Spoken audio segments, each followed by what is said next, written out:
एक लड़का था। वह काफी गरीब था। उसके पास ना तो कुछ खाने को था और ना ही रहने को घर था।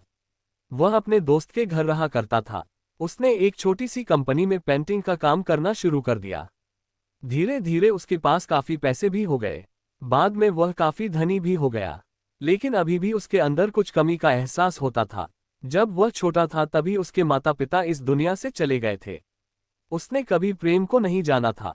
एक दिन जब वह अपने किसी काम से बाहर गया था तो उसे एक लड़की दिखी जो कि काफी अच्छी और खूबसूरत थी। उसको देखते ही इस लड़की को उस लड़के से प्रेम हो गया।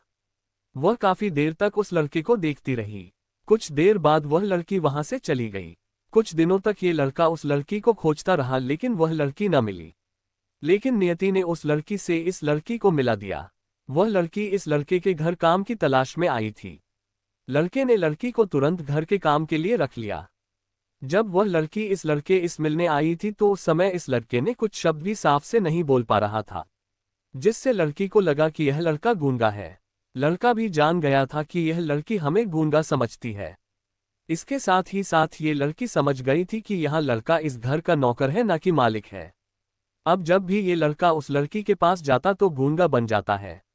धीरे धीरे वह लड़की इस लड़के पर काफी रहम खाने लगी। अब उसे इस लड़के के लाचारी पर प्यार होने लगा। लेकिन फिर वह लड़की एक बात से डर कर पीछे हट जाती थी। इस लड़की के भी माता पिता बचपन में ही मर चुके थे। इस लड़की को इसके चाचा ने पाला था और वह चाहता था कि वह जब तक जिंदा रहे ये लड़की उसके खाने और पीने का पैसा दे। लड़की का प्रेम हद से भी बाहर जाने लगा। लड़के के एक खांसी पर भी वह लड़की दौड़े उस लड़के के पास पहुंच जाती थी। अब लड़का भी समझ गया कि इस लड़की को मुझसे प्रेम हो गया है। लड़का भी बहुत ज्यादा उस लड़की से प्रेम करता था। उसने पहले लड़की के बारे में सब कुछ पता किया। जब उसे सब पता चल गया तो वह बहुत रोने लगा क्योंकि उसने गूंगे होने का झूठ बोला था। अब वह दिनों रात रोने लगा। लड़की अपने सैलरी में से लड़के की इलाज करवाने को कहती थी। एक दिन सुबह ही उस लड़की को पता चला कि वह लड़का हॉस्पिटल में भर्ती है। वह दौड़ते हुए जब हॉस्पिटल में पहुंची तो उसने देखा कि लड़का बेड पर बेहोश पड़ा है। उसके आसपास काफी मशीन लगी हुई थी। जब लड़की डॉक्टर के पास पहुंची तो वहां पर डॉक्टर ने उसे बताया कि लड़का अब बोल नहीं सकता है, उसने अपनी जीभ को कटाने की कोशिश की है। इसके साथ ही उस डॉक्टर ने उस लड़की को एक पत्र दिया। उस पत्र में लिखा था, मैं एक काफी धनी लड़का हूँ, जिस घर में तुम काम करती हो उस घर की मालिक मैं ही हूँ। लेकिन इसके साथ ही मैंने तुमसे एक बहुत बड़ा झूठ बोला है कि मैं एक गूंगा हूँ। अब इस झूठ का प्रायश्चित करने के लिए मैं ऐसा काम करने जा रहा हूँ। इसके साथ ही तुम मेरे घर से मेरे मैनेजर से पैसों को लेकर अपने चाचा को दे देना और एक नई जिंदगी की शुरुआत करना। अगर हो सके तो मुझे माफ कर देना, तुम्हारा दोषी। इस पत्र को पढ़ने के बाद उस लड़की के आंख आंसू से भर आए।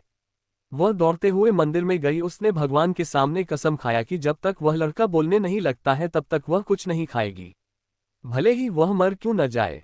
इधर डॉक्टर भी उस लड़के की इलाज कर रहे थे।